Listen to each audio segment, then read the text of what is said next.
y vamos a empezar rápidamente. La amable presentación que ha hecho el profesor Valenzuela de mi conferencia y de mí mismo pone de manifiesto que se puede ser compañeros y amigos, porque las dos cosas son verdad. Muchos años, yo, claro, lo que mejor para dejarlo pasar de la primera vez que nos conocimos en una universidad autónoma perdida en el páramo madrileño, a la que no había forma de llegar por ningún medio, dar clase en determinadas circunstancias y que felizmente se ha solucionado en el momento que decíamos. No en ese ambiente de hace ya 50 años, sino uno de los más próximos en la Real Sociedad Geográfica, donde tanto él como vicepresidente y yo como secretario, no sé qué número, formo parte, surge esta idea de dedicar algo al centenario de un viaje emblemático como fue el de Alfonso XIII a las Urdes, que se cumplirán los 100 años precisamente cuando clausuremos este ciclo de conferencias. ¿Y por qué? Porque a nosotros, esencialmente, creo yo, como cualquier profesional, sientes un poco de desasosiego cuando problemas realmente geográficos los ves tratar. No voy a decir por quién, porque ya lo saben, con una ligereza, con una ignorancia y con un desconocimiento que asombra. Tal vez sea esto el signo de nuestro tiempo, pero no les tengo que decir más. Es decir, en este país hace unos meses todos éramos vulcanólogos. Digo todos para no decir quiénes eran los que de verdad explicaban lo que era un volcán sin haber visto uno en su vida ni haberlo estudiado. Unos meses antes, todos eran especialistas en pandemias. No digo yo que el geógrafo sea el único científico que tiene que ver con las pandemias históricas, que también, sin duda, o con los volcanes, que también, sin duda. O, ¿qué les voy a decir? Ahora, de nuevo, en cualquier periódico, por modesto que sea, se ha redescubierto la geopolítica. Mackinder, Ratzel, etcétera, etcétera, son tema común de periodistas, de tertulianos, de... Claro, tú dices, pero si estos son las asignaturas que yo daba a mis alumnos. Claro que no les decía algunas de las barbaridades que estoy oyendo en las televisiones antes de desconectar, que es la sensación. Y en ese ambiente es cuando surge, hombre, las Urdes, una comarca geográfica del norte de la provincia de Cáceres con una, digamos, mala o buena prensa, según cómo se quiera ver, pero de un contenido esencialmente geográfico, porque la comarcalización, los problemas del campo, se me olvidaba lo de la España vacía y la España vaciada, que algo tiene que ver con esto, pero que evidentemente también es tema de discusión y de planteamiento, más que nada para atraer publicidad periodística que para otra cosa. Y entonces, desde hace unos años, decíamos, no, hombre, vamos a ver este problema, el de las Urdes, una comarca del norte de la provincia de Cáceres, que se empieza a poner de moda, entre comillas, en la España del siglo XIX y sobre todo en la primera mitad del siglo XX, pero donde primero surge es en nuestra sociedad. Hombre, esta vez, cuando yo me esperaba, y nuestros compañeros también nos esperábamos, un auténtico aluvión de temas sobre las Urdes en el 2022, vamos a estar presentes, vamos a hacer algo. Ha llegado el 2022, parece ser que nadie sabe lo que fue, ni quién fue Alfonso XIII, ni qué son las Urdes. Yo he visto muy poca reacción en los medios, como se dice, en la opinión pública y publicada de este país, pero nosotros vamos a ser fieles a aquel primer proyecto y vamos a iniciar al menos este ciclo de conferencias, la proyección de la famosa documental de Buñuel y una visita a las Urdes actuales, muy distintas a las del pasado, que tampoco son las que nos proporcionaron determinados autores, como veremos a continuación. Y mi asombro es que cuando empiezo a hablar con los compañeros, cada uno de nosotros sabía un poquito de las Urdes. Yo tengo que agradecer, y no es devolver al profesor Valenzuela su amabilidad, tengo que agradecer la rapidísima aportación cuando yo iba hablando con, oye, tú hablarías, por supuesto, muy bonito. Esos conferenciantes que figuran ahí, incluso algunos más, las excursiones, etcétera, son prácticamente aceptaciones de una ligerísima invitación que yo he hecho, de lo cual me ha sido muy fácil actuar simplemente de coordinador. La idea es la que figura en la pantalla. Las Urdes hace 100 años, algo más que una comarca deprimida. El problema, y ya se lo apunto, esto es de un mal conferenciante, empezar por el final, porque ya evidentemente van a sentir ustedes ganas de levantarse y de irse, lo cual no estaría mal pensado. Es que las Urdes no es una comarca deprimida, es algo más. ¿Y qué es algo más? Un símbolo de la España del siglo XIX y del XX. Exagerado. De todas. ¿Es una comarca deprimida? Por supuesto. Lo fue, sin duda, como media España en esa época. Tal vez de lo peor de esa media España. Pero había media España que evidentemente era comparable. Y eso explica, pues evidentemente, eso explica el interés que haya podido suscitar en determinados autores y sus conferencias al respecto. Vamos a ver. Entre el 21 y el 23 de junio no hace falta que les lea lo que evidentemente va apareciendo en pantalla. Alfonso XIII hace esa visita icónica. Pero es que la España de hace 100 años, no es por animarnos. Nosotros creemos que estamos viviendo una depresión horrorosa y la estamos viviendo y lo que nos queda. Pero fíjense ustedes lo que pasaba en nuestro país hace 100 años. En marzo del 21, el asesinato de un presidente del Consejo de Gobierno, que era el tercero, que claro, afortunadamente en eso algo hemos mejorado. Poco después, la fundación del Partido Comunista de España, que eso no es ninguna desgracia, pero sí un exponente del nivel del Partido Comunista de España y de la delegación española de la Tercera Internacional, que eso ya son otras palabras mayores, pero sí que es un exponente. A uno se lo cargan los anarquistas y por otro lado el movimiento obrero revolucionario, la revolución rusa está muy próxima. En agosto del 21, el desastre colonial, y esta era una sociedad creada precisamente para la expansión colonial, la matanza del Anual. Entre medio de eso, la visita de Alfonso XIII. Y ya al año siguiente, para mantener una situación a todas luces insostenible, el golpe de Estado de Primo de Rivera y la dictadura que dura esos años, que es el fin de la restauración y el fin de la monarquía, de todas. Hombre, y en ese panorama, ¿por qué nos fijamos? ¿Por qué la visita de Alfonso XIII da un poco de corte, ¿no? En esa situación, al fin y al cabo, un jefe de Estado visitando una comarca deprimida, como inaugurando una línea férrea, pues tampoco es lo que le correspondía. Pues evidentemente eso es así, porque desde hacía unos años, esa comarca, que es una comarca, pues como les voy a contar rápidamente, como lo van a ver ustedes, límites imprecisos con respecto a las Batuecas, ambas bienes concejiles, es decir, es una comarca hundida en el tradicionalismo miserable del campo español. Con una cierta fortuna, ¿cuál? Que Lope de Vega, y eso es una diferencia, escribe una novela, una obra de teatro media novelada, como Las Batuecas del Duque de Alba. Claro, no hay muchas comarcas que tengan una novela de Lope como protagonista. Y bueno, ¿y eso en qué perjudica? Pues que Lope, por motivos del guión, en el siglo XVI, hace una visión de las Urdes y de las Batuecas para su obra literaria, pero que tiene fortuna. Y entonces la gente conoce las Urdes. ¿Por qué? Porque es el protagonista territorial de Lope.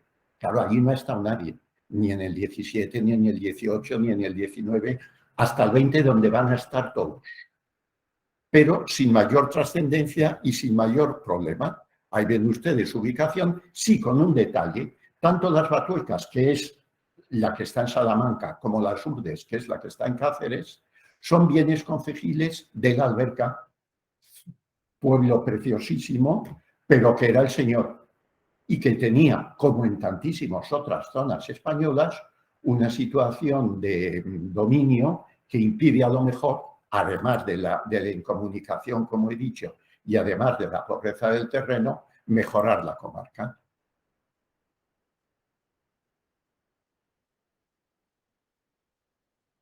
Esos problemas van a coincidir en esta sociedad de nuestro nombre anterior en torno a 1891-1893. Fíjense ustedes, cuanto tanto el rey como Marañón eran dos niños de 4 o 5 años, como mucho. Es decir, antes de que los protagonistas de este ciclo tuvieran una presencia real en la España de su tiempo, empieza a haber una, permítanme la expresión, movida que tiene a esta sociedad por protagonista. Son 3 conferencias, una de Vicente Barrantes, de todos ellos les hablaré rápidamente, otra de un autor francés, Jean-Baptiste Bide, y una nota final del propio Barrantes, es decir, 2 intervenciones de Barrantes y 2 intervenciones de Bide sobre las urbes.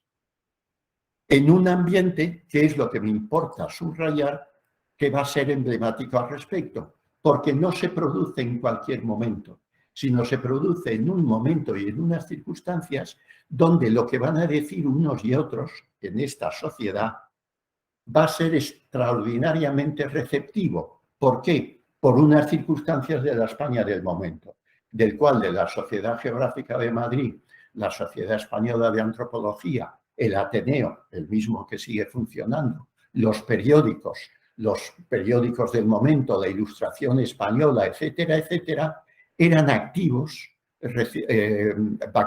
agentes al respecto.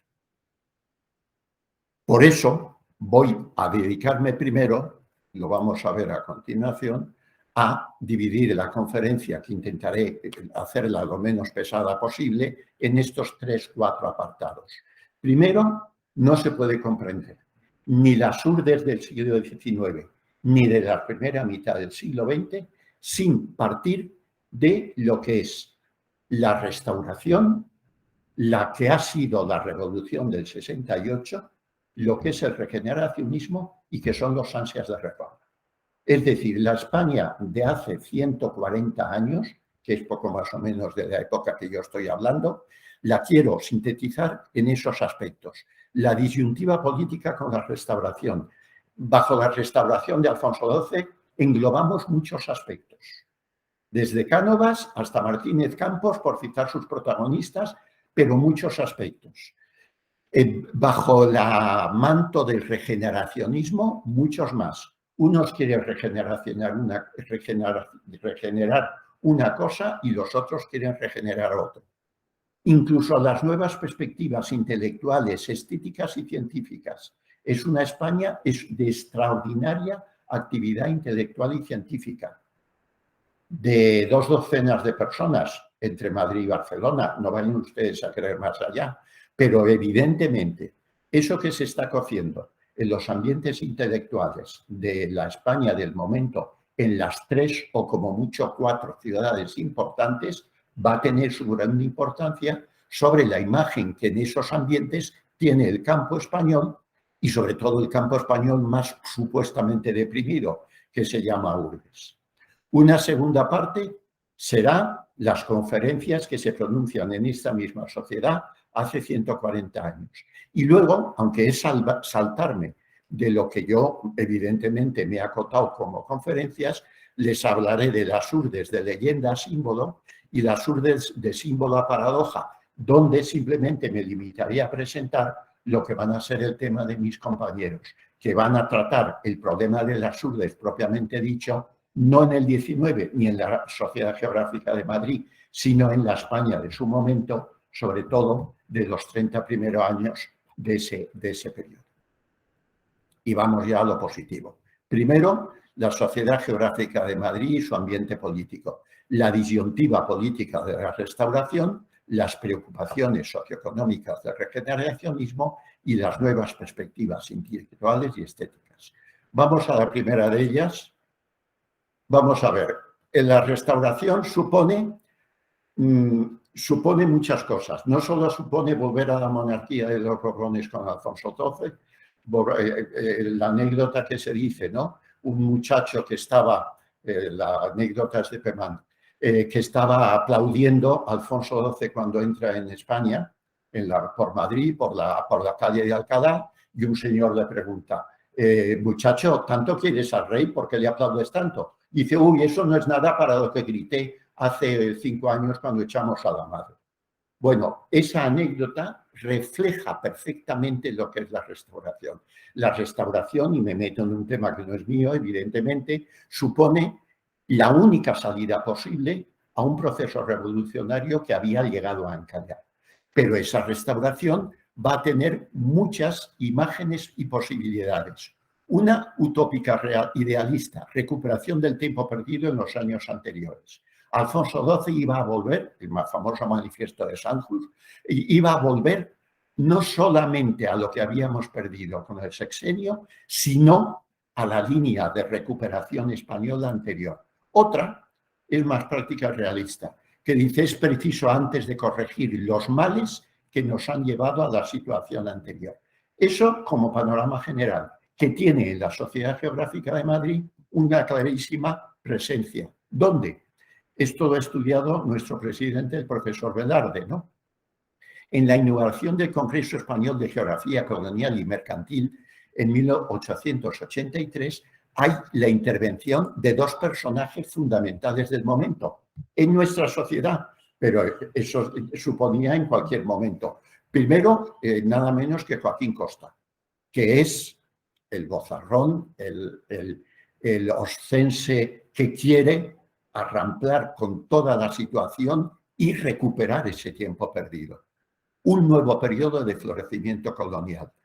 Costa habla de que es necesario volver al imperio, en una palabra, y le contesta nada menos que don Antonio Cánovas del Castillo, ambos fundadores de la Sociedad Geográfica de Madrid, es decir, la persona más significativa del regeneracionismo y el artífice de la restauración, que le dice Cánovas, cuidado.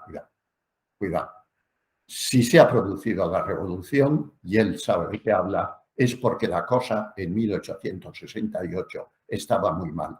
Hay primero que volver a arreglar los problemas interiores ante la posición optimista y pesimista. Dice Velarde, las palabras de Cánovas al final del Congreso Español de Geografía Colonial y Mercantil, cuando todos estaban diciendo a conquistar África, esto volvió a estar de moda también, como ustedes saben, a conquistar África, llega Cánovas, nada menos que en ese momento, no sé si sería presidente del Consejo de Ministros, pero lo acababa de ser, si no, y lo volvería a ser, que dice, primero hay que arreglar los males de la patria. La segunda imagen es los males de las preocupaciones socioeconómicas del regeneracionismo, los males de la patria.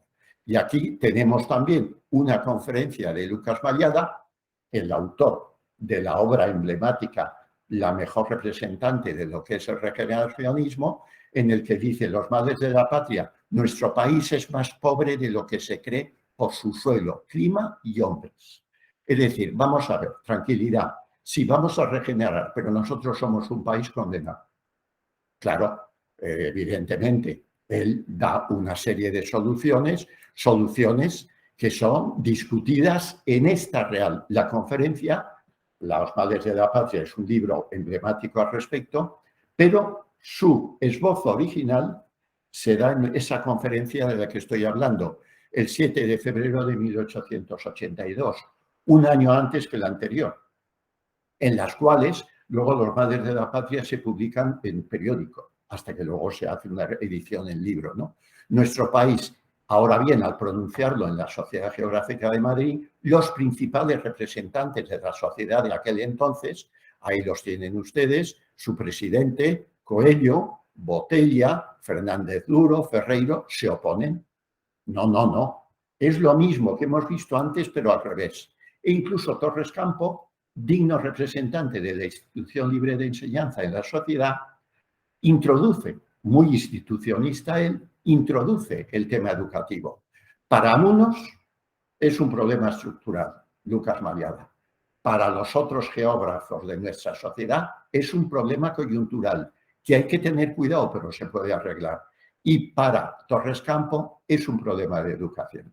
Es decir, fíjense ustedes que esto lo estamos diciendo de las URDES de hace 140 años, pero que si yo me empeñase en ser un poco manipulador, podía estarlo diciendo de otras épocas muy sustanciales de la historia de nuestro país. Y no quiero ser más preciso porque yo no he venido aquí a ser más preciso, sino todo lo difuso que pueda. Es que además, en esta misma sociedad, nuestro presidente, presidente de Meses, Fermín Caballero, fue famoso por una famosa obra que es Fomento de la Población Rural, en 1860 y tanto. Es que además Joaquín Costa, que acabo de referirme, política hidráulica, es decir, es que la sociedad en esos momentos vive con dos objetivos. Uno, la posible expansión colonial de España.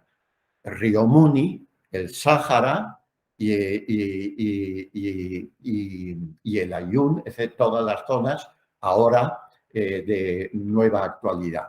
Y por otra, evidentemente, la regeneración de la España.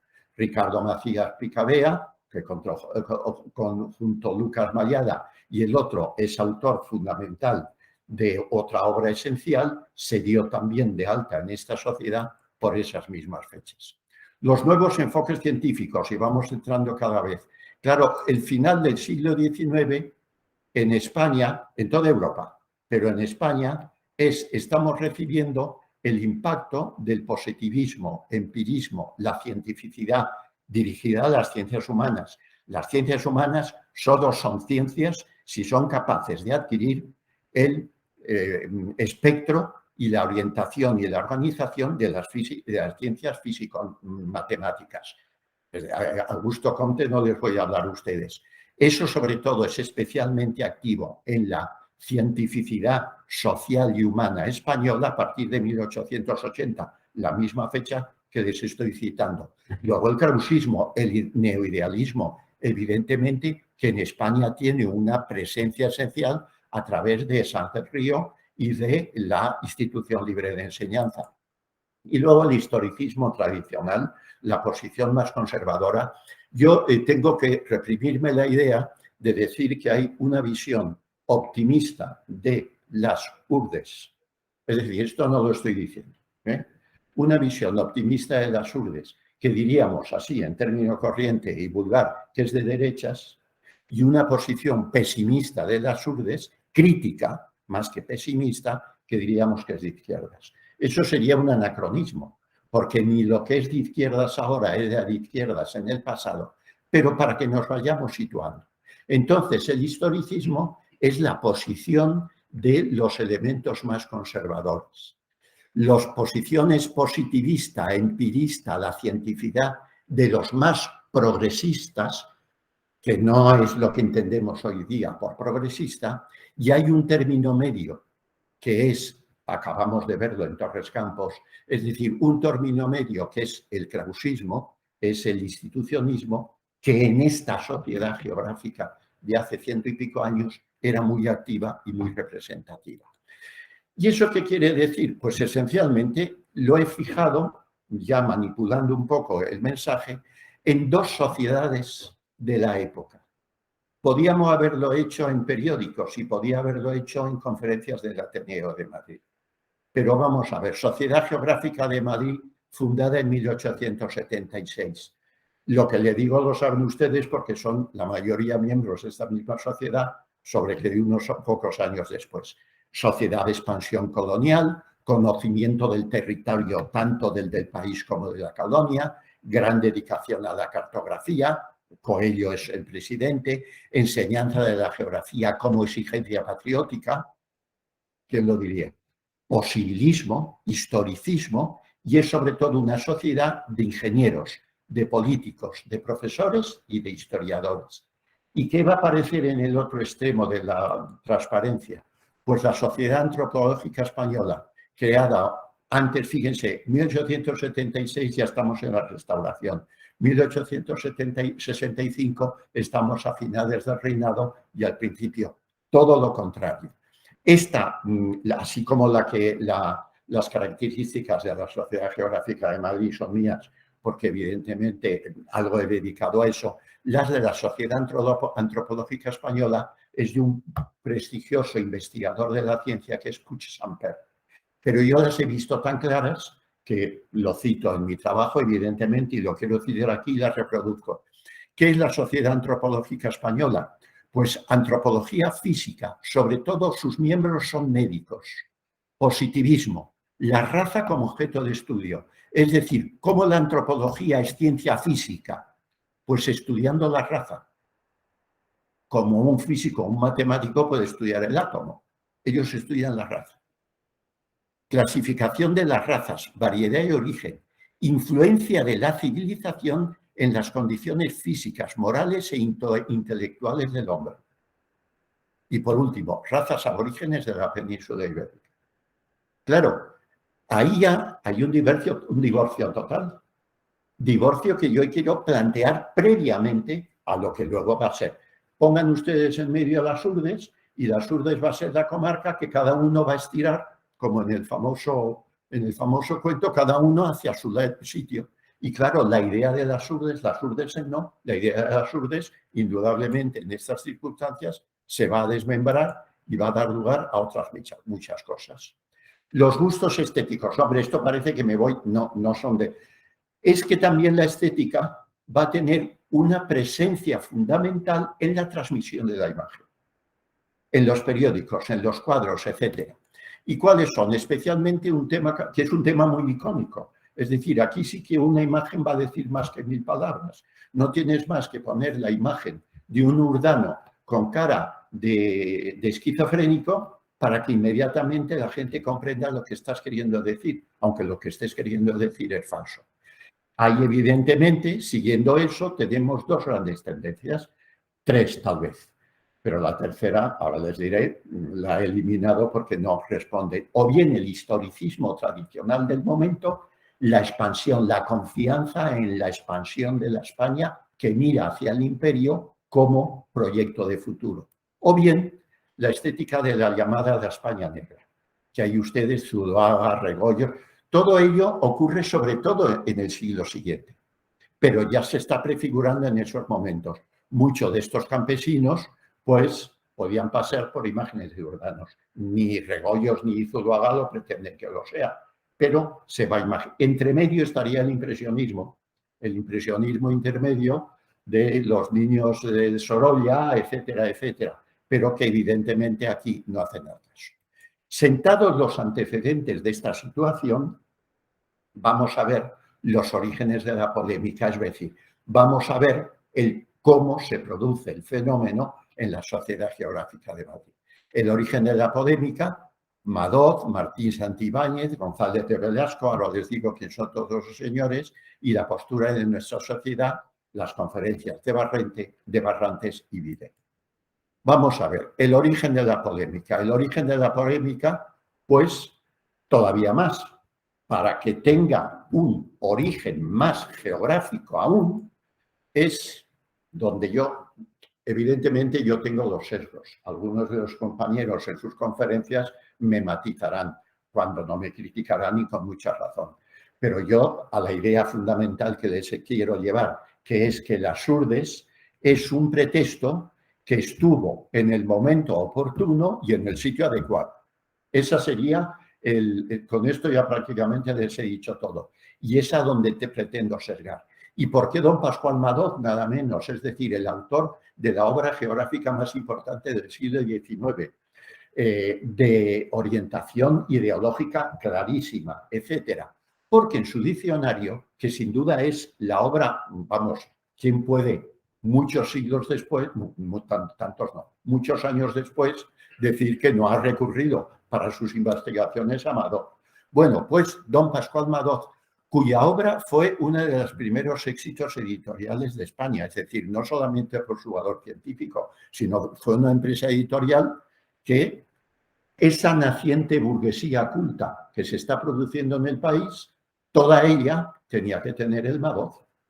Y todavía las que nos han llegado a nosotros llegan precisamente de esas o las que se figuran en las bibliotecas de todas las bibliotecas universitarias españolas, y ya sabe a quién me estoy dirigiendo. Evidentemente, si tú tienes un Madoz, no eres nadie. Bueno, pues ¿qué ocurre? Pues que en las entradas que hace de las casas de las urdes es francamente negativo. Por supuesto, Pascual Madoz no estuvo en las urdes nunca, ni estuvo en la mayor parte de las zonas que constituyen su diccionario, que es toda España. Pero así como en otras zonas tiene una magnífica información, en las urdes, bien porque era más difícil de llegar, o bien porque él tenía la idea preconcebida, como gran liberal que era, y que aquello era, pues, una consecuencia de los años de digamos, dictadura, entre comillas, de la vieja monarquía, evidentemente. Además, lo de casas bajas, pequeñas, miserables, como todas las de las urdes, eso lo va repitiendo casi siempre.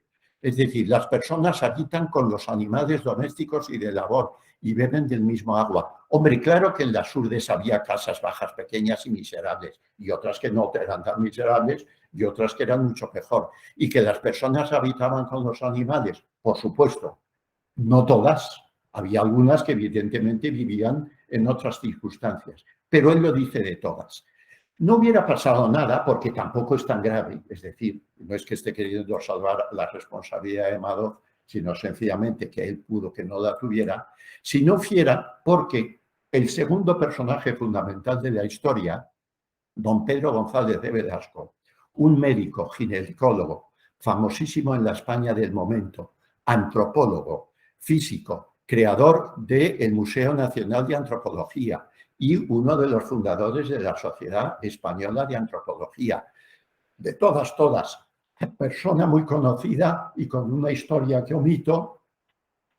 Una hija suya murió, no pudo salvarla, el hombre parece que medio enloqueció, la quiso recuperar y tenerla en casa después de muerta. En fin, son historias que se encuentran de don Pedro González de Velasco que no disminuyen su valor científico y su valor cultural, aunque sí, indudablemente, hace que haya que matizar muchas de las cosas que hace. Que González de Velasco es autor de una nota, las urdes, nota a la Sociedad Española de Antropología y Etnografía, recopilación de todos, se basa en Madoz, se lee en Madoz, exagera el Madoz, ya no es una obra de investigación, es simplemente, es casi una declaración que se dirige a la propia sociedad de la que él es presidente, diciendo aquellos horrorosos.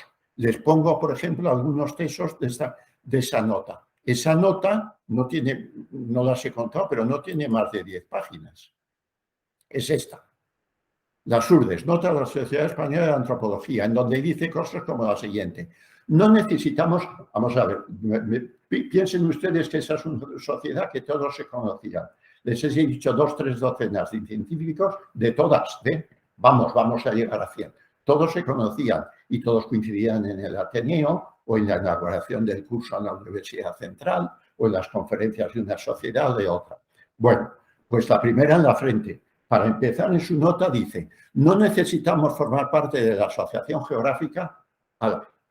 Eran todos de una educación, no piensen ustedes lo del boquetón de ayer de los Oscar, estos eran de una educación exquisita. Bueno, pues a pesar de la educación, él se despacha así. No necesitaron, y González de Velasco, qué duda cabe que conocía a Coello, conocía a los geógrafos y todos ellos tomaban sus vinos o sus cervezas. No necesitamos formar parte de la Asociación Geográfica, no dice cuál, pero en ese momento en Madrid y en España solo hay una, la Sociedad Geográfica de Madrid, para civilizar pueblos que estén fuera del juego del resto del mundo inteligente. Hoy que todos los países cultos se apresuran a promover la exploración de África, por ejemplo, empecemos nosotros por fijarnos lo que tenemos a causa. Lo tenemos en casa. Fíjense que poco después habrá un geógrafo francés, para que no haya dudas, que diga la famosa frase de que África empieza en los Pirineos. Es decir, ese es el panorama. No contento con esto, don Pedro sigue en su nota: los jurdanos solo comen hojas. Hombre, Madoz había dicho que, pero solo comen hojas, raíces y tronchos de hierbas silvestres, castaños, bellotas, alguna berza. Bueno, menos mal. Las mujeres menos aseadas que los hombres y más desidiosas, es evidente que eso no lo ha escrito en este siglo, porque si no, no queramos decir dónde estaba. Y más desidiosas visten harapos. Los hombres también debían de vestir, según él. La religión es desconocida. Todos los pueblos de las urdes tenían su iglesia en esa misma época, pero él dice que la religión es desconocida. El abandono de sus costumbres casi salvajes les hace inmorales en sumo grado. Comparen ustedes esto con las notas que Puig-Samper dice de los objetivos de la Sociedad Española de Antropología y verán cómo don Pedro González de Velasco lo que está intentando es armar una investigación de antropología física utilizando las urdes como laboratorio. Es decir, que no es que fuese un perverso. Las urdes y sus habitantes representan al desnudo al hombre primitivo, que es donde quiere llegar. No puedo, porque no me atrevo con esto de las nuevas tecnologías, volver de nuevo a la diapositiva en donde Puig-Samper enumeraba las características de los antropólogos españoles y franceses del momento. El hombre primitivo. Sus varadores huyen de los que se les acercan y los jurdanos viven en zahurdas que degradan al hombre, que no tienen comparación, ojo, que no tienen comparación, a lo sumo con los de ciertos puntos de las Alpujarras o con los vaqueros de Azada, los vaqueros de Asturias. Luego, él es consciente de que no es un problema exclusivamente urbano, sino que incluso su negatividad, que es a todas luces exagerada, también las ve en otras zonas de la península ibérica. Ocupan las urdes raza degenerada que no conoce los oficios más necesarios. Recuerden que Puig-Samper decía influencia de la civilización en las razas y al final terminaba diciendo como objetivo de esa sociedad las razas primitivas españolas. Luego, en definitiva, aquí vamos atando cabos. ¿Y cuáles son los cabos? Pues que, claro, evidentemente, la contestación desde el otro lado. La contestación va a estar primero protagonizada por este señor. Este señor es un jordano de la época. Como verán ustedes, no es una raza degenerada por la foto del momento, sino que incluso yo diría, no estoy capacitado para juzgarlo, pero cierta estética masculina. Este señor es don Romualdo Martín Santibáñez, natural de Pino Franqueado y notario del Casar de Palomero. Esos son concejos de las urdes, donde según tanto Madoz como González de Velasco iban todos pues, con harapos. Este señor había sido antes secretario del Ayuntamiento de Casar del Palomero. Bueno, y publica Un mundo desconocido en la provincia de Extremadura, las urdes, en cierto modo contestando a Madoz. Claro, no contesta a González de Velasco porque esto es anterior a González de Velasco. Contesta a Madoz. A mí la figura de don Romualdo Martín Santibáñez, por problemas personales, me interesa siempre mucho, porque es un típico notario rural.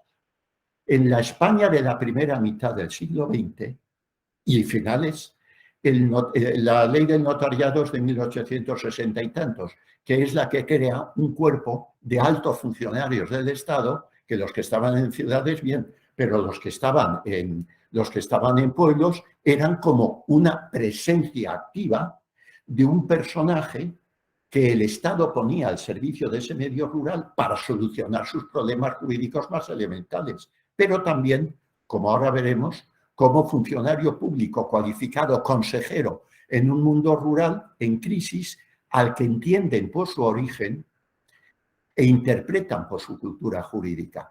En el siglo siguiente no tenemos solo esta figura modestísima, porque este señor nació y murió en las urdes, sino tenemos el caso de Joaquín Costa, notario, Díaz del Moral, que sería la historia de las agitaciones campesinas andaluzas, Blas Infante, creador del nacionalismo andaluz, Julio Senador, esa obra fundamental de Castilla en escombros. Es decir, todos ellos son personas de alta formación del medio rural que pueden interpretar y generar esta situación.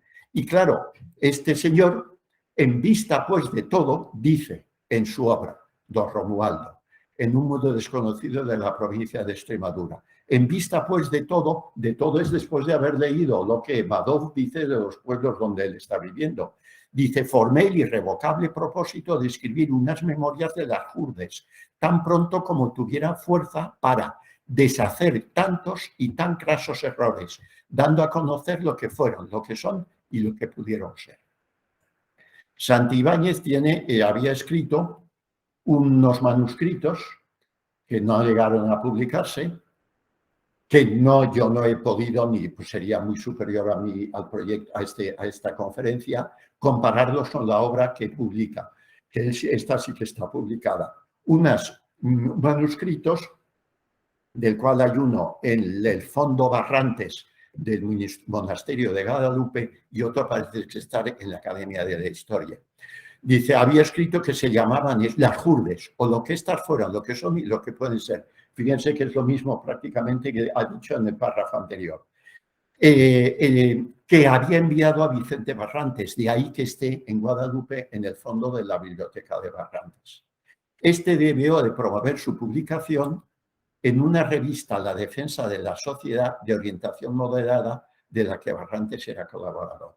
Barrantes era muy amigo del fundador de esa revista, La Defensa de la Sociedad, que el fundador había sido Bravo Murillo. Como verán ustedes, lo que les he dicho antes, 60, 70 personas en toda España que eran las que se conocían y gobernaban el país. Pero el nombre, Defensa de la Sociedad, el nombre completo de la Defensa de la Sociedad es ese. La Defensa de la Sociedad, punto. Revista de intereses permanentes y fundamentales contra las doctrinas y tendencias de la internacional, no hay duda, de la orientación política e ideológica de la revistita, ajena por completo a todo partido político. Eso por si alguien tenía dudas. Está claro, una revista que tiene solo 6 o 7 años. En ellas publica Santibáñez su Defensa de las Hurdes y la revista, y no sería por eso, se deja de publicar. En ella hace un estudio histórico de la comarca. Fíjense ustedes lo que dice Maurice Legendre de Santibáñez, cuya obra es con mucho la más rica en informaciones nuevas y auténticas. No solo conocía el país, sino que era urbano.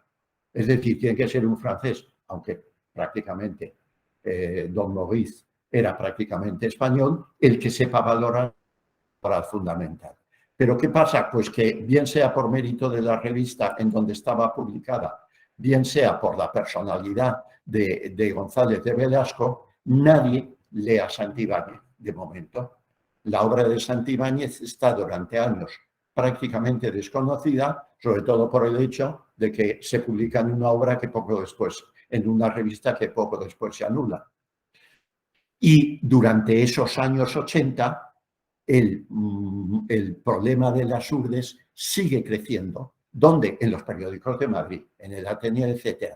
Hasta que, ahí está lo que fundamentalmente Barrantes, que era autor del manuscrito original, que había promovido la publicación y que era el personaje, en esos momentos sería el político más importante de Extremadura. De Extremadura había sido, es decir, ahora hablaremos de él, es el que seguramente Barrantes decide tomar cartas en el asunto. En 1820 es don Vicente, ahí le ven ustedes, Vicente Barrantes Moreno, inspector general y consejero de Instrucción Pública, académico de la Historia de la Lengua, remarco, subrayo, precisamente para decir que este va a ser el anti-González de Velasco. Es decir, el problema de las Hurdes no se podía mientras desde el otro lado, estoy a punto de decir desde la derecha, no lo digo porque no sería verdad, desde la posición optimista o por lo menos realista sobre las Hurdes, se sale no en defensa de las Hurdes, sino se sale en defensa de otra perspectiva sobre la historia de España. Socio fundador de la Sociedad Geográfica de Madrid, vocal de su junta directiva, es decir, persona capaz de contrarrestar política y científicamente a Pedro González de Velasco y la Sociedad Antropológica de Madrid. Las dos sociedades que antes, al hablar de la influencia científica al respecto, indudablemente van a entrar en conflicto. Su papel va a ser doble. Su conferencia sobre las urdes y sus leyendas, que ahora pasaré rápidamente al respecto a comentarles, y sobre todo por haber la participación de un grupo. Y esto es otra de las novedades de entonces que va a ser fundamental en el siglo siguiente. Un grupo de investigadores, geógrafos, etcétera, franceses, presididos por este señor, el conde de Sensot. No he resistido a la tentación de poner la imagen del señor conde, porque verán ustedes que este es solo viendo de la imagen, esto es un conde francés de plena época de la Tercera República Francesa. Este era el señor, había nacido en Aquitania, era alpinista, era hombre culto, era hombre de dinero a espuertas, que con sus compañeros, nada menos que un descendiente de Napoleón. Y hasta hacía 2 días la monarquía bonapartista había estado en el gobierno en Francia. Es decir, con todos esos forma un grupo que todos se vienen a Madrid a escuchar a Barrantes y ahí empieza la auténtica origen de la polémica al respecto. La conferencia de Vicente de Barrantes, antes les he puesto unos esquemas de lo que González de Velasco, cómo nos miraba a los geógrafos de aquel entonces por encima del hombro. Ahora, fíjense que don Vicente Barrantes tampoco se queda atrás. Esa extraña comarca, objeto en lo antiguo de tantas fábulas de poetas, Lope de Vega, fábulas, leyendas, ahí no se mete, y en lo moderno de tantos errores de etnógrafos y antropólogos. Es la contestación no de geógrafos, sino de historiadores al respecto. Y por si había dudas, por supuesto que en puntas responsabilidades histórico-literarias, si son grandes la de los Madoces y Velascos, ya les he dicho que ahí todos se trataban de usted y se guardaban la educación, pero claro, más despectivo no se puede ser. Madoces y Velascos, no solo prescindí por completo de Madoz y sus paparruchas, sino que hice mías las opiniones de un modesto historiador que en la defensa de la sociedad le faltaba decir que a ninguno de ustedes ha leído. Había dedicado a las urdes, trabajo que se titula, ese es el de Santibáñez. Es decir, la orientación está clara. Mire, como no han hecho ustedes caso a Santibáñez, voy a sacar toda la artillería contra Madoces, Velascos y todos los que se me pongan, porque para eso yo soy académico, doble académico, fundador, etcétera, etcétera. Eso soy. Y más, dice algo más, siendo las Urdes comarca tan extraña y misteriosa, hoy de acceso relativamente fácil por el ferrocarril del Tajo, esto a mí me ha llamado mucho la atención, porque el nuevo conferenciante después de él, el señor Bidet, es el médico y antropólogo, esto le sonará, aunque de una tendencia totalmente contraria a Velasco, pero era el jefe sanitario de los ferrocarriles del norte de España, de los hermanos Pereire, recuerden ustedes, capital francés, los ferrocarriles del norte, y que en cierta manera estuvo interesado en ese ferrocarril del Tajo, que es el famoso ferrocarril Madrid-Lisboa, que todavía sigue, bueno, no el ferrocarril, ahora está bajo la cosa de si el AVE, etcétera, etcétera, ¿no? Y lo que dice, es que a pesar de tener el ferrocarril, es que no hay un solo viajante de calidad que haya ido a visitar las Urdes. Es decir, no le hombre, en lugar de decir lo que dicen, cójanse ustedes el ferrocarril y un caballo y vayan a... Y aquí ya vamos prefigurando lo que van a ser las visitas. Recuerden este párrafo, porque dentro de poco, enseguida lo voy a pasar a otro párrafo en donde resulta que el primero que no había visitado las Urdes era el propio Barrantes, lo cual, evidentemente, preparando esta conferencia yo iba de asombro en asombro. Es decir, que daba impresión lo que les he dicho. En las Urdes, hasta que empieza la obsesión con visitar las Urdes, hacia 1910, en las Urdes parece ser que no había estado nadie. Sigo con todo ello. La conferencia de Barrantes es muy interesante porque es un repaso de lo que él llama las leyendas. ¿Y qué son las leyendas? Pues sencillamente ver por qué las Urdes tiene fama aparte de sus problemas internos. Y la fama la tiene porque no ha habido intelectual español desde el siglo de oro hasta el XIX que no le haya dedicado para bien o para mal una atención.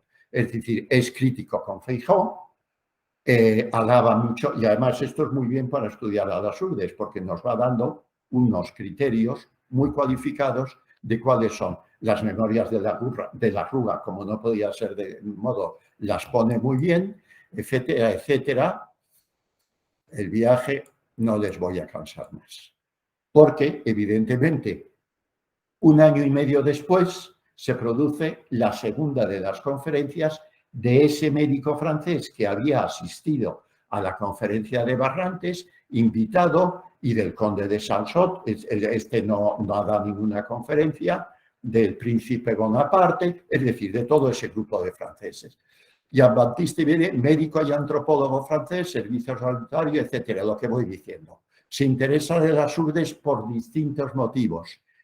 Hay una labor que indudablemente yo he dicho, caramba, no hay ni una sola foto de Viret, que era un hombre que yo haya podido encontrar. Era un hombre muy modesto, como todos los grandes hombres.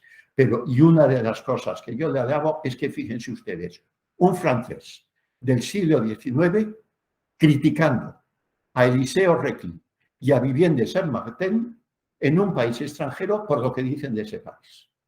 Yo dije, venga, este es la excepción que confirma la regla. El chauvinismo no ha existido nunca, evidentemente, porque dice, a 60 kilómetros de Salamanca, en el áspero de las Batuecas, al pie de la Sierra Fría, moran pueblos calificados de salvaje y a los que se acusa indebidamente de desconocer las estaciones. Está claro a quién se está dirigiendo, a González de Velasco. Y a continuación, él va a hacer su gran aportación, acompañado, ya les he dicho, del conde de Sol, de Francisco Sisqué, que es un topógrafo de la Compañía del Norte, es decir, un colega suyo de la Compañía de Ferrocarriles del Norte, del coronel Prudent. El coronel Prudent parece ser que era amigo de Coello y era el cartógrafo oficial del conde de Sensot. Entre Sensot y Prudent hicieron una de las primeras cartografías de los picos de Europa. Sensot y Prudent cartografían los Pirineos aquitanos, los Pirineos del norte. Y en determinado momento que no he sido capaz de descubrir, se les ocurre pasar al sur. Los Pirineos, en la vertiente española de los Pirineos, era mucho más desconocida. Más que alpinistas, son pirineístas, como luego tendremos guadarramistas, evidentemente. Más evidente, ellos entonces, a partir de entonces, a caballo de los Pirineos, se empiezan a interesar. Las conferencias son, la conferencia de Barrantes había sido del 1 de julio del 90, las de Viret son del 22 de diciembre de 1891, es decir, año y pico después, y la de 1892. Y lo primero que hace Viret, Sensot, Prudent y Sisqué es algo que nos asombra, es cogerse el tren, el coche o los caballos e irse a ver las Urdes. Es decir, no se puede hablar de las Urdes. Y además, con esta precisión, no sé si de médico o de geógrafo. Evidente, esta precisión que él en sus conferencias hacen tres viajes, en cada uno pone los itinerarios, con dónde pernoctan, las fechas, y van haciendo un esquema de altitudes. Primera y esencial condición para levantar un mapa. Porque evidentemente, claro, habrá que tener un mapa de las Urdes. Lo sabía, pero más que nada de gabinete. El primer mapa propiamente topográfico, posiblemente en relación con el mismo Coello. Aquí solamente no es Barrantes, es toda la Sociedad Geográfica de Madrid la que se está implicando en el problema. ¿Qué es la obra de...? Vamos a ver, no sé si me pasa. No. ¿Cuál es la conferencia? Pues la conferencia es es lo que yo de jovencito, en esa época que recordaba el profesor Valenzuela, era un esquema para hacer la tesis de geografía regional. La geografía regional francesa, es decir, los grandes geógrafos franceses que conocen a Francia a base de geografía y que en España también intentamos hacer a nuestro modo. Pues ya lo ven ustedes, esos son los capítulos de la conferencia de Videt. Geografía, primero orografía, hidrografía, los pueblos, comunicaciones, etnografía, cosa que González de Velasco no había hecho, pero Videt sí que va a hacer. Niega la existencia de salvajes, no ha encontrado ningún salvaje. Casa pobre de pizarra, se mete en las casas, las describe, preferentemente aisladas, salvo etcétera. Los enseres, la vestimenta, la alimentación, el pote, la alimentación con centeno, que podía ser causa de algunas enfermedades, pero no eran enfermedades degenerativas, eran enfermedades alimentarias, etcétera, etcétera. Y luego, al final, incluso se atreve, en la historia no se mete, sigue a Barrantes y a Santibáñez, sugiere soluciones. Hay un momento, lo cual a mí me hace lanzar un respingo, que dice, los urdanos son mejores regantes que los valencianos mismos. Yo dije, vamos a ver, don Juan Bautista, se está usted pasando. Pero utiliza un argumento, dice, porque en las huertas mediterráneas, los huertanos actuales se les ha dado todo hecho.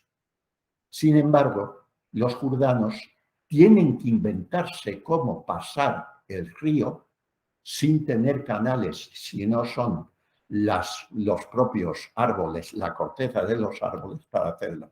Dije, hombre, venga, no está mal visto.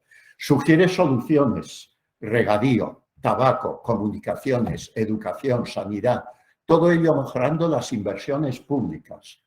Esto estudia los concejos, las escuelas, lo estudia todo. Subraya el papel esencial de funcionarios y secretarios de ayuntamiento, como luego todos los que hemos hecho algún momento un poco de desarrollo local o desarrollo rural, lo que son los agentes de innovación, la difusión de innovaciones. Bueno, pues los secretarios de ayuntamiento, muchos años antes de que esta figura del difusor de innovaciones, la agente de desarrollo local, para que nos entendamos, pudiera estar en la bibliografía científica. Ella habla, ¿y qué habla? Pues de funcionarios y secretarios de ayuntamiento, médicos. No habla de notarios, como pudo ser Santibáñez. Pero ahora, el interés de la investigación es que no solo es la conferencia lo que uno tiene en el boletín de la Sociedad Geográfica de entonces, sino los comentarios que al margen hace el secretario tercero o cuarto de aquel entonces, que era el que iba haciendo las actividades de la sociedad, que era nada menos que don Adolfo Mota, un prestigioso topógrafo del grupo de Coello, que en un momento de arrebato no puede, más que dando razón al conferenciante, decir lo que dice. Adolfo Mota ahí dice, se refiere a un secretario de ayuntamiento de las Urdes, natural del país, y puedo aseguraros, dice Mota, que era persona relativamente ilustrada, es decir, nada de salvaje. Y para demostrar que no era salvaje, a mí me hizo una gracia enorme los argumentos que utiliza, que son los que tienen en pantalla. De no vulgar inteligencia, que vestía de ropa fina y que incluso llevaba corbata, que debía ser en aquel entonces el símbolo de la civilización.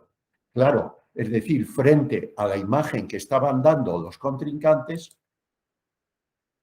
estudia, es decir, fíjense, es un estudio completo. Y esto es el primero que habla, porque lo ve, de urdes altas, urdes bajas.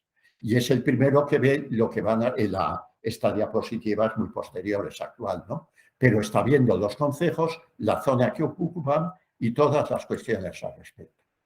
Además, la conferencia de Videt levanta un mapa de las urdes en colaboración con los citados, claro, llevaba cartógrafos de gran trabajo cartográfico de Coello para el mapa de Extremadura. ¿Por qué? Porque Coello, que es el presidente de la sociedad, fíjense, da orden. Esto también son de las propias reflejo de las juntas directivas, ¿no? El señor Coello presentó originales del mapa de las urdes que había trazado el señor Videt y recomendó su publicación en la revista, en el boletín, con preferencia a que él mismo, es decir, el propio Coello, es tan consciente de lo que se está jugando que dice mi mapa, y ya sabemos quién era Coello, ¿no? Mi mapa para después, ahora el de Videt.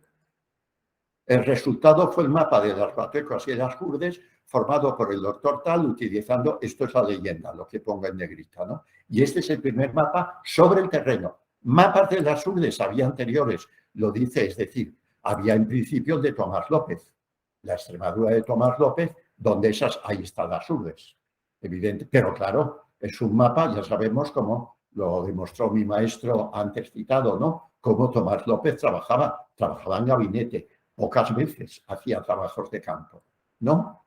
O bien este mapa, que es el del diccionario de Miñano. Fíjense, Miñano, antes se me ha olvidado comparar los dos diccionarios, es muchísimo más objetivo. 1827, 1860 y tanto, el de Madós. Es mucho más objetivo y tiene este mapa, que es un mapa también de gabinete, pero sin duda en el que se inspiró. Y también hay noticias de por esas mismas fechas, de funcionarios de Estado Mayor del Ejército Español levantando un mapa de las Hurdes. Por influencia de Coello o por lo que fuera. El hecho es que este fue un mapa, es una minuta, no es un mapa editado. Es una minuta y de la misma zona y en las cuales seguramente se pudo basar Vide para hacer su mapa antes mencionado. La conferencia tuvo además, y ya vamos a un poco más deprisa porque ya han visto ustedes lo esencial, además Vide no solamente eso, sino que fotografía. Claro, esto nos parece a cualquier geógrafo que hemos ido haciendo excursiones de fotografiar el paisaje, vamos, y en mi época, si no era con una Rolleiflex, que era una especie de cajón, en fin, el doctor Valenzuela se ríe porque sin duda tiene su Rolleiflex guardada en algún armario de su casa actual. Es decir, si no era una Rolleiflex, aquello era una blasfemia, ¿no? Es decir, todo. Pero claro, en 1891 es que sí que había máquinas de fotografiar, pero imagínense para hacerlo. Uno de los conferenciantes, el doctor Ortega Cantero, tiene un librito muy bonito sobre la fotografía de paisaje en el Guadarrama, pero de los años 20. Claro, ¿qué es lo que fotografía? Pues es muy mala las fotos, pero les he seleccionado algunos. Primero, eso es la Sierra de Francia. También me ha interesado muchísimo saber por qué los franceses, sin duda los franceses ese topónimo les debía llamar la atención, como si en los Vosgos nosotros nos encontrásemos con un Pico Madrid. Y de ahí a lo mejor, esa es la Sierra de Francia. Y eso es el esquema de la sierra que hacen. Esto son técnicas, no digo muy novedosas, ahora son corrientes, son vulgares. Pero claro, fíjense ustedes que el famoso médico en realidad lo que estaba haciendo era un trabajo de geografía muy respetable, que es lo que para hablar de las Hurdes primero había que haber hecho, ¿no? Casas, plazas y construcciones rurales. Claro, qué duda cabe que esto da una sensación de pobreza, de miseria. Claro, es la España de 1800, es la España rural profunda de 1890. Pero vamos, tampoco esta plaza de Casas del Palomero, esta es una de las alquerías, pizarras, etcétera, etcétera, pero me he permitido hacer el juego de comparar con la casa. Es la misma foto, tomada un poquito desde ángulo distinto de la plaza de Casas del Palomero hoy día. Hoy día es una zona de turismo rural preciosa y 140 años, pues la casa, pues estos soportales son los mismos. Se han apañado, se han arreglado sin ningún género de dudas, pero indudablemente. Otra de las cosas, personas y escenas de la vida rural. Claro, estos dos jurdanos, pues evidente aparecen bastante símbolo de miseria. Claro, miseria había, enfermedades había, etcétera, etcétera. Pero fíjense ustedes a la jurdana cuando se pone en traje de fiesta. Está lo que antes les he dicho del notario mencionado, está incluso hasta guapetona. Las fiestas del traje regional extremeño, etcétera. Y todo esto lo va fotografiando Vide. No solo los primeros, sino lo que se encuentra. e incluso imágenes de la Ilustración española, de mi litografía de Joaquín. Esta es muy famosa, es el Banco de la Paciencia, está en las Urdes, y es un jurdano cortando a cuchillo el pelo a otro jurdano. Y esto es lo que reproduce Vide. Dice, retratado con admirable fidelidad en todos los detalles, se hallan dos jurdanos que en él figuran. Dice, el Banco de la Paciencia. El texto es de Vide. Número de tratos reproducido con autorización del autor. Es decir, es un trabajo de geografía humana o regional perfecto, que yo me he quedado asombrado al conocer. Extraña todavía más, y ya voy terminando, me he pasado un poquito, pero ustedes ya me sabrán disculpar, es decir, ustedes y los presentes y los ausentes presentes, que 3 años después, don Vicente Barrantes, al que nadie puede negar un papel esencial, se considerase obligar nota final sobre las Urdes. Pero hombre, don Vicente, si ya más nota final no la había dicho Vide, pues seguramente porque el propio Barrantes se vio desbordado por el trabajo de Urdes, de las Urdes de su compañero. Fíjese, dice lo siguiente. Barrantes redactó una final con la pretensión de servir. Si, como espero, de las escasas líneas que voy ahora a escribir, se deducen fundamental mayores para mi tesis histórica y más vía a luz para la geográfica. Barrantes se encuentra asombrado de que haya una tesis geográfica de las Urdes. La que él era historiador y político y abogado, y había intentado ser cura y administrador. Él lo podía haber sido todos, pero no geógrafo. Y Vide, que era médico y antropólogo, se convierte en geógrafo. Por formación o lo que sea, admirablemente. ¿Estoy barriendo para casa? Puede ser. Sobre todo porque yo pienso que la cuestión de las Urdes en el pasado fue una cuestión de mala interpretación geográfica, donde antropólogos e historiadores, flojos historiadores, hicieron un flaco servicio a la cuestión.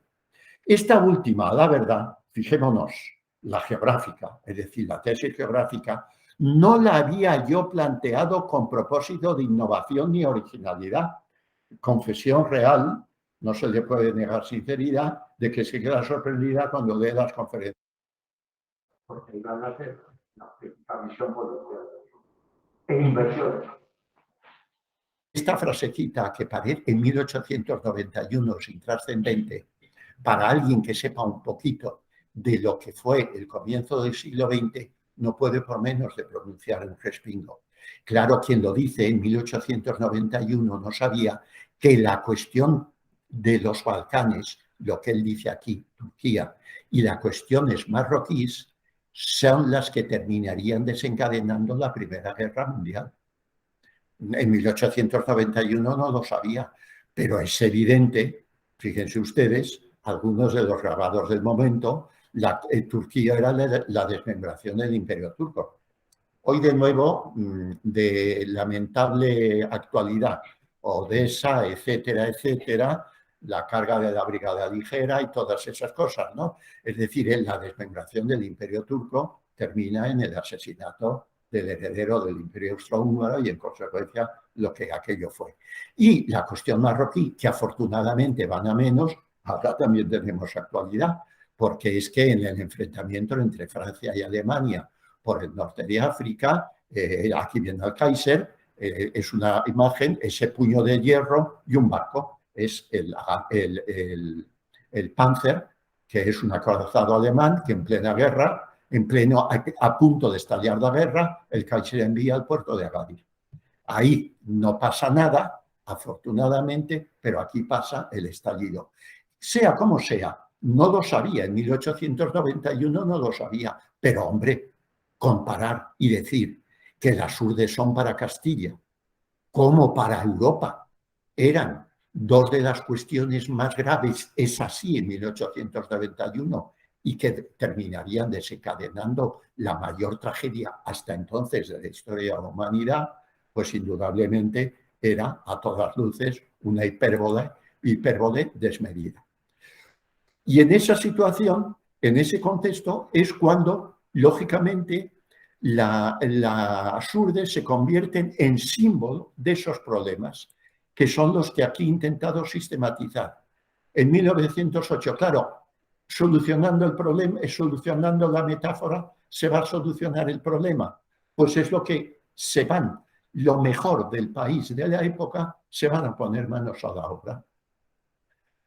Aquí el obispo de Plasencia, fundando una sociedad, La Esperanza de las Urbes. Les voy viendo porque esta es una obra preciosa de un periodista por la España desconocida y esencialmente hay que conocer, es decir, hay que conocer. Lo que ha hecho Videla hay que hacerlo todos y todo se decide. 1913, viaje de Legendri, Unamuno y Ángel Pulido, fíjense las personalidades que dan a las Urdes para conocerlo. 1922, Marañón, Bartashi y Goyanes, la memoria sanitaria de las Urdes, donde llegan a la conclusión de que hay muchísima enfermedad, ninguna de ellas, raramente hereditaria, todas son carenciales, todos son problemas de... Poco después, en 1922, el viaje de Alfonso XIII. Es estos autores y la misma corte y la misma los que provocan, inciden que vaya. Pero la situación no termina ahí. ¿Dónde está Legendre? Legendre, que había ido con Unamuno y Ángel Pulido en 1913, publica su magnífica Un problema de geografía humana. Y aquí me callo, porque evidentemente mañana tendrán la ocasión de que el profesor Valenzuela, al que conocí y lo recordaba ahora con una querida compañera mucho más de él que mía, pero también mía, cuando yo conocí al doctor Valenzuela, vivía en la calle de Maurice Legendre.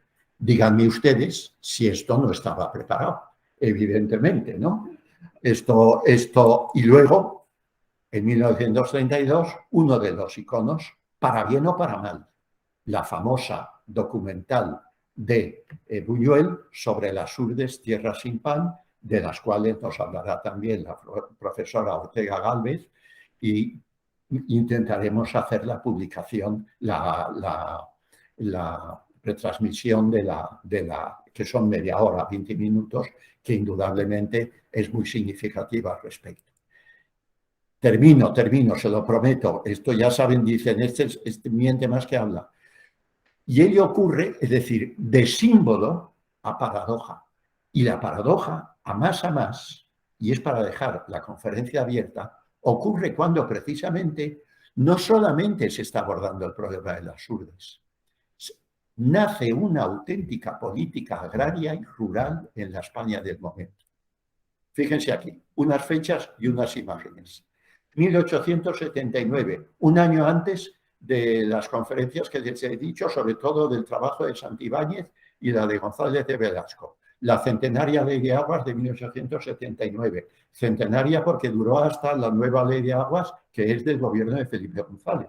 Es decir, que duró. Esta Ley de Aguas es la que posibilitó la expansión extraordinaria del regadío en España.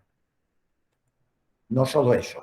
1902, 1911, 1916, cuando se está produciendo la gran parte de las conferencias antes mencionadas. Rafael Gasset, tío del famoso filósofo, director del Imparcial, Plan General, ministro de Obras Públicas, Plan General de Canales de Riego y Pantanos. Es decir, basándose en la ley, es muy primitivo, pero son las primeras intervenciones para dotar al país de una red de canalizaciones y de embalsamientos, sin la cual no les quiero decir lo que nos estaría pasando hoy día. Y eso tampoco se dice. Y no es ni alabar a don Rafael Gasset, ni muchísimo menos a los gobiernos de la oprobiosa dictadura franquista, que una y otra pueden ser lo mismo, pero indudablemente poniendo de manifiesto. 1926, Rafael Benjumea, conde de Guadaluce, confederaciones hidrográficas. Las confederaciones hidrográficas son un esquema esencial para el aprovechamiento, considerar la cuenca hidrográfica, la unidad de cuenca como elemento de utilización. Fíjense que esto fue esencial, inspiradoras del plan del Tennessee Valley Authority, para que en Estados Unidos se hizo frente a las consecuencias de la crisis del 29. Rafael Benjumea, conde de Guadalhorce, ennoblecido por la corona, precisamente por las obras que había hecho en la cuenca del río Guadalhorce. Y la traca final, estas dos últimas. 1932, Pascual Carrión, los latifundios, la reforma agraria de la Segunda República. Y 1933, Manuel Lorenzo Pardo, el Plan Nacional de Obras Hidráulicas, el Instituto de Estudios Hidrográficos. Fíjense que en el 32 y el 32 está la famosa, discutida y crítica documental de Buñuel. Es decir, cuando ya no es la monarquía, es la república, con distinta fortuna. No, la reforma agraria de la Segunda República fue lo que fue y tuvo los errores que tuvo, pero nadie puede discutir que fue un intento del gobierno entonces legal de afrontar el problema rural de España. Y Lorenzo Pardo y el plan de obras hidráulicas es el que incluía incluso el trasvase. En una de las modificaciones que se hizo, incluía el trasvase. Es lo que va a ser fundamental para que durante el franquismo se pueda crear todo el aparataje hidráulico que nos permite en estos momentos tener. Y termino como empecé. Ahora sí, ahora me dirán, termino con la famosa fotografía de don Alfonso y el doctor Marañón y don Gregorio entrando a caballo en y el asombro, para servir de determinación a una frase de Unamuno, que como tantas veces en toda esa época que estamos tratando, es el que pone el auténtico dedo en la llaga.